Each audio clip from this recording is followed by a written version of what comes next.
ನಾವೆಲ್ಲ ಆಧ್ಯಾತ್ಮಿಕದಲ್ಲಿ ಎಷ್ಟು ಹಿಂದಕ್ಕೆ ಹೋಗಿದ್ದೀವಿ ನಾವು. ಇನ್ನು ಎಷ್ಟು ಯುಗಗಳು ಬೇಕು, ಇನ್ನು ಎಷ್ಟು ಜನ್ಮಗಳು ಬೇಕು ನಮಗೆ ನಮ್ಮ ತಂದೆಯನ್ನು ನಾವು ತಿಳ್ಕೊಳ್ಳೋದಕ್ಕೆ. ನಮ್ಮ ತಂದೆ ಯಾರು ಅಂತ ತಿಳ್ಕೊಳ್ಳೋದಲ್ಲೇ ಜನ್ಮಗಳನ್ನ ಎತ್ಕೊಂಡು ಬರ್ತಾನೆ ಇದ್ದೀವಿ. ಆ ಪರಮಾತ್ಮ ನಮ್ಗೆ ಅವಕಾಶ ಕೊಡ್ತಾನೆ ಇದ್ದಾನೆ. ಆಯ್ತಪ್ಪ, ಇವಾಗ ತಿಳ್ಕೊಳ್ಳಿಲ್ಲ, ಇನ್ನೊಂದು ಚಾನ್ಸ್ ಕೊಡ್ತೀನಿ ತಗೊಳ್ಳಿ, ಇನ್ನೊಂದು ಜನ್ಮ. ಆಯಿತು, ಈ ಸಲನೂ ತಿಳ್ಕೊಳ್ಳಿಲ್ವಾ, ಇನ್ನೂ ಒಂದು ಚಾನ್ಸ್ ಕೊಡ್ತೀನಿ ತಗೊಳ್ಳಿ. ಈಗ ಚಾನ್ಸ್ ಕೊಟ್ಟು ಲಕ್ಷದ ಮೇಲೆ 84 ಲಕ್ಷ ಜೀವರಾಶಿಗಳಲ್ಲಿ ಬಂದಿದ್ದೀವಿ ಅಂತ ಹೇಳ್ಬಿಟ್ಟು ಶರಣರು ಹೇಳ್ತಾರೆ. ಆದ್ದರಿಂದ ಇದೇ ಜನ್ಮ ಕಡೆ ಮಾಡ್ಕೊಳ್ಳುವಂಥ ಅವಕಾಶ ನಮ್ಮೆಲ್ಲರಿಗೂ ಇದೆ ನೋಡ್ರಿ. ಇದೇ ಜನ್ಮವನ್ನು ನಾವು ಕೊನೆ ಮಾಡ್ಕೊಳ್ಬೇಕು ಅಂತಂದರೆ ಆ ನಿರಾಕಾರ ಪರಮಾತ್ಮ ನಮ್ಮ ತಂದೆ, ನಮ್ಮೆಲ್ಲರ ಆತ್ಮಗಳ ಒಡೆಯ, ನಮ್ಮೆಲ್ಲರ ಆ ಪರಮಾತ್ಮ ಇದನ್ನಲ್ಲ, ಅವನನ್ನು ನಾವು ಈ ಜನ್ಮದಲ್ಲಾರ ತಿಳ್ಕೊಂಡ್ರೆ ನಾವು ಈ ಶರೀರವನ್ನು ಬಿಡ್ತೀವಲ್ಲ, ನಾವು ಅಂತಂದರೆ ಜೀವಾತ್ಮರು, ನಾವು ಈ ಶರೀರವನ್ನು ಬಿಡ್ತೀವಲ್ಲ, ಆವಾಗ ನಾವು ಸೀದಾ ನಮ್ಮ ತಂದೆ ಹತ್ರ ಹೋಗ್ತೀವಿ. ಯಾಕೆ ಅಂತಂದರೆ ತಂದೆಯ ಪರಿಚಯ ನಮಗಾಗಿದೆ, ಇವಾಗಾಗಿದೆ. ಇಷ್ಟು ದಿನ ನಮಗೆ ಗೊತ್ತಿರಲಿಲ್ಲ. ಅದಕ್ಕೋಸ್ಕರ ಬಹುಭವದಲ್ಲಿ ಬಂದ್ವಿ, ಬಹುಜನ್ಮದಲ್ಲಿ ಬಂದು ಬಹು ಯೋನಿಗಳಲ್ಲಿ ಬಂದ್ವಿ. ಈ ಸಲ ನಾವು ಸರಿಯಾಗಿ ತಿಳ್ಕೊಳ್ತಾ ಇದ್ದೀವಲ್ಲ, ಆ ಶರಣರ ಕೃಪೆಯಿಂದ ಈ ಸಲ ನಾವು ಸರಿಯಾಗಿ ಶರೀರ ಬಿಟ್ಟಾಗ ನಾವು ಆ ಪರಮಾತ್ಮನ ಹತ್ರ ಹೋಗ್ತೀವಿ, ನಮಗೆ ಮುಕ್ತಿ ಸಿಗುತ್ತೆ. ಇಲ್ಲ ಅಂತಂದರೆ ನಾವು ಹುಟ್ಟುತ್ತಾನೆ ಇರ್ತೀವಿ, ಸಾಯ್ತಾನೆ ಇರ್ತೀವಿ, ಹುಟ್ಟುತ್ತಾನೆ ಇರ್ತೀವಿ, ಸಾಯ್ತಾನೆ ಇರ್ತೀವಿ. ಈ ಹುಟ್ಟು ಸಾವುಗಳ ಬೇಸಿಗೆ ಪರ್ಮನೆಂಟ್ ಆಗಿಬಿಡ್ತದೆ ನೋಡ್ರಿ ನಮಗೆ. ಈ ಸೈಕಲ್ ಚಕ್ರದಿಂದ ನಾವು ಆಚೆ ಬರೋದೇ ಇಲ್ಲ. ಮುಕ್ತಿ ಅನ್ನೋದು ನಮಗೆ ಕನಸಾಗಿಬಿಡ್ತದೆ. ಆದ್ದರಿಂದ ನಮ್ಮ ಶರಣರು 12ನೇ ಶತಮಾನದಲ್ಲಿ ಬಂದು ಆ ನಿಮ್ನಾತಿ ವರ್ಗದ, ಆ ಅಸ್ಪೃಶ್ಯ ಸಮಾಜ, ಹಿಂದುಳಿದ ಸಮಾಜ, ಆ ದಲಿತ ಸಮಾಜಗಳು ಎಲ್ಲವನ್ನು ಕೂಡ ಕಾಲು ತುಳಿತಕ್ಕೆ ಹಿಡಿದಿಟ್ಟಿದ್ರಲ್ಲ, ಅವರಿಗೆಲ್ಲರಿಗೂ ಶಿವನ ಪರಿಚಯವನ್ನು ಮಾಡಿಕೊಟ್ರು. ಗುಡಿ ಗೋಪುರಗಳಿಗೆ ಹೋಗ್ಬೇಡ್ರಪ್ಪ, ಆ ಗುಡಿ ಗೋಪುರಗಳಲ್ಲಿ ದೇವರಿಲ್ಲ, ಅವೆಲ್ಲ ನೀವು ಯಾರ್ಯಾರೋ ಸೃಷ್ಟಿ ಮಾಡ್ಕೊಂಡಿರ್ತಕ್ಕಂಥ ದೇವರುಗಳು, ಅವು ನಿಜವಾದ ದೇವರುಗಳು ಅಲ್ವೇ ಅಲ್ಲ. ಅವಕ್ಕೆ ಯಾವ ದೇವರ ಲಕ್ಷಣಗಳು ಇಲ್ಲ. ಆದ್ದರಿಂದ ನಮ್ಮೆಲ್ಲರಿಗೆ ಮುಕ್ತಿ ಕೊಡುವಂತಹ ದೇವರು, ನಮಗೆ ಈ ಭೂಮಿ ಮೇಲೆ ತಂದಂಥ ನಮ್ಮ ತಂದೆ ಇದನ್ನಲ್ಲ, ಆ ಶಿವ, ಆ ಪರಮಾತ್ಮ, ಅವನನ್ನು ನೀವು ಕಂಡ್ಕೊಳ್ಳಿ ಸಾಕು. ನೀವು ಕುಂತಿತ್ತವಲೇ ಅವನ್ನ ನೋಡಬಹುದು. ಹೇಗೆ ವಿಶ್ವದ ಯಾವ ಮೂಲೆಯಲ್ಲಿ ಹೋದ್ರೂ ಕೂಡ ಸೂರ್ಯನ ನೋಡೋಕ್ಕೆ ನನಗೆ ಇನ್ಫ್ಲೂಯೆನ್ಸ್ ಬೇಕಾ? ಸೂರ್ಯನ ಬೆಳಕು ನೋಡೋಕ್ಕೆ ಇನ್ಫ್ಲೂಯೆನ್ಸ್ ಬೇಕಾ ನಮಗೆ? ಇಲ್ಲ. ಹಾಗೆ ಆ ನಿರಾಕಾರ ಪರಮಾತ್ಮನ ಎಲ್ಲೂ ಕೂತ್ಕೊಂಡ್ರೂ ಕೂಡ ನಾವು ಕನೆಕ್ಟ್ ಮಾಡ್ಕೋಬೋದು. ಇಂಟರ್ನೆಟ್ ಥರ ನಾವು ಎಲ್ಲಿ ಬೇಕು ಕೂತ್ಕೊಂಡ್ರೂ ಕೂಡ ಧ್ಯಾನದಲ್ಲಿ ಕೂತ್ಕೊಂಡು ನಾವು ಇಂಟರ್ನೆಟ್ ಥರ ನಾವು ಅವನ ಜೊತೆ ಕನೆಕ್ಟ್ ಮಾಡ್ಕೋಬೋದು. ಅಷ್ಟಕ್ಕೂ ಇನ್ನೂ ಸರಳ ಮಾಡಿಕೊಟ್ರು ಬಸವಣ್ಣನವರು. ಲಿಂಗವನ್ನು ಕೊಟ್ಟರು ನಮ್ಮ ಕೈ ಮೇಲೆ.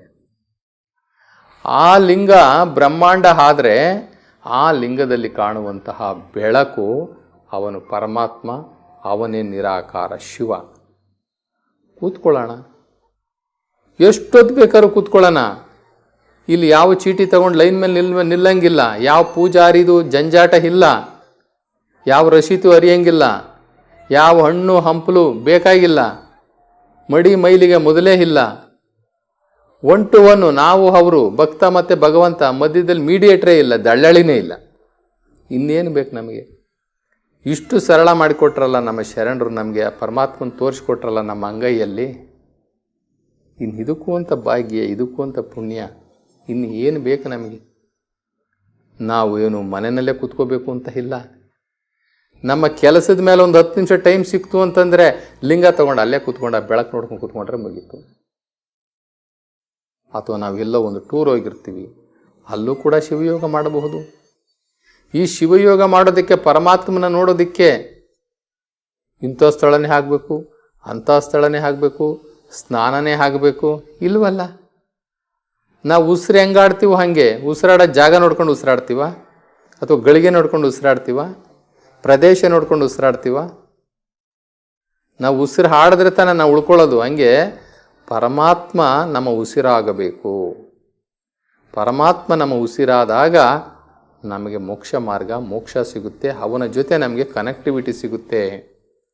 ಒಟ್ಟಾರೆ ಮನುಷ್ಯ ಜನ್ಮಕ್ಕೆ ಬಂದು ಆ ನಿರಾಕಾರ ಶಿವನನ್ನು ಆರಾಧನೆ ಮಾಡ್ದಲೇ ಪೂಜೆ ಮಾಡ್ದಲೇ ಅವನನ್ನು ನಾವು ಧ್ಯಾನಿಸದೆ ಯೋಗದಲ್ಲಿ ಅವನನ್ನು ದರ್ಶನ ಮಾಡದೆ ಸಂಪರ್ಕಿಸದೆ ಹೋದರೆ ಈ ಜನ್ಮವೂ ಕೂಡ ವ್ಯರ್ಥ. ಮತ್ತೊಂದು ಜನ್ಮ ಕಾದಿದೆ, ಆದರೆ ಮನುಷ್ಯ ಜನ್ಮನೇ ಬರ್ತದೆ ಅಂತ ಹೇಳೋಕ್ಕಾಗಲ್ಲ. ಅಥವಾ ಇಷ್ಟು ಚೆನ್ನಾಗಿ ಕೈ ಕಾಲು ಇವತ್ತು ಚೆನ್ನಾಗಿದೆ ನಮಗೆ, ಇದೇ ಥರ ಮತ್ತೊಂದು ಜನ್ಮ ತಗೋತೀವಿ ಅಂತ ಹೇಳೋಕ್ಕಾಗಲ್ಲ. ಯಾಕೆ ಅಂತಂದರೆ ಹಿಂದೆ ಮಾಡಿದ ಪುಣ್ಯದಿಂದ ನಮಗೆ ಪ್ರಮೋಷನ್ ಆಯಿತು, ಮನುಷ್ಯ ಜನ್ಮಕ್ಕೆ ಬಂದ್ವಿ. ಡಿಮೋಷನ್ ಆದರೆ ಏನಾಗುತ್ತೆ? ಶಿಕ್ಷೆ ಆಗುತ್ತೆ. ಡಿಮೋಷನ್ ಆದರೆ ಶಿಕ್ಷೆ ಆಗುತ್ತೆ. ಇವಾಗ ಯಾರೋ ಒಬ್ಬ ಆಫೀಸರ್ನ ಒಳ್ಳೆ ಕೆಲಸ ಮಾಡ್ದ ಅಂತ ಹೇಳಿಬಿಟ್ಟು ಅವನ್ನ ತೊಗೊಂಡೋಗ್ಬಿಟ್ಟು ಯಾವುದೋ ಒಂದು ಕಂಪ್ನಿಗೆ ಎಮ್ ಡಿ ಮಾಡ್ತಾರೆ. ಎಮ್ ಡಿ ಮಾಡಿದ ತಕ್ಷಣ ಅವನೇನು ಮಾಡ್ತಾನೆ? ಅಲ್ಲಿ ಮಾಡಬಾರ್ದು ಮಾಡ್ತಾನೆ, ಲೋಕಾಯುಕ್ತರ ಕೈಗೆ ತಗಲಾಕ್ತಾನೆ. ಲೋಕಾಯುಕ್ತರ ಕೈಗೆ ತಗಲಾಕೊಂಡ ತಕ್ಷಣ ಏನಾಗುತ್ತೆ? ಶಿಕ್ಷೆ ಆಗುತ್ತೆ. ಕೊನೆಗೆ ಅವನು ಕೆಳಗಡೆ ಇಳಿಸ್ಬಿಟ್ಟು ಇನ್ನೆಲ್ಲೋ ಹಾಕ್ಬಿಡ್ತಾರೆ. ಎಲ್ಲೋ ಹಾಕಿಬಿಡ್ತಾರೆ, ಹೋಯ್ತು ಅವನದೆಲ್ಲವೂ ಕೂಡ ಮಣ್ಣು ಪಾಲಾಗೋಯ್ತು. ಆ ಪರಿಸ್ಥಿತಿ ನಮಗೂ ನಿಮಗೂ ಬರಬಾರ್ದು. ಪ್ರಮೋಷನ್ನಿಂದ ನಾವು ಈ ಜನ್ಮಕ್ಕೆ ಬಂದಿದ್ದೀವಿ, ಇಲ್ಲಿಂದ ನಾವು ದಾಟ್ಕೊಂಡ್ಬಿಡ್ಬೇಕು ಆಚೆಗೆ. ಆಚೆ ದಡ ಯಾವುದು? ಮುಕ್ತಿ, ಪರಮಾತ್ಮನ ಸನ್ನಿಧಾನ. ಪರಮಾತ್ಮ ಇದ್ದಾನಲ್ಲ ಆ ಜಾಗ, ಅಲ್ಲಿಗೆ ನಾವು ಜಂಪ್ ಆಗಿಬಿಡಬೇಕು. ಇದು ನಮ್ಮ ಕಟ್ಟಕಡೆಯ ಉದ್ದೇಶ ಆಗಬೇಕು. ಇಂಥ ಒಂದು ಪ್ರಯತ್ನಕ್ಕೆ ನಾವು ನೀವೆಲ್ಲರೂ ಕೂಡ ಈ ದಿನದಿಂದಲೇ ಸಂಕಲ್ಪ ಮಾಡೋಣ ಅಂತ ಹೇಳ್ತಾ ತಮ್ಮೆಲ್ಲರಿಗೂ ಬಸವ ಟಿ ವಿ ಪರವಾಗಿ ಧನ್ಯವಾದಗಳನ್ನ ಹೇಳ್ತೀನಿ. ಶರಣು ಶರಣಾರ್ಥಿ.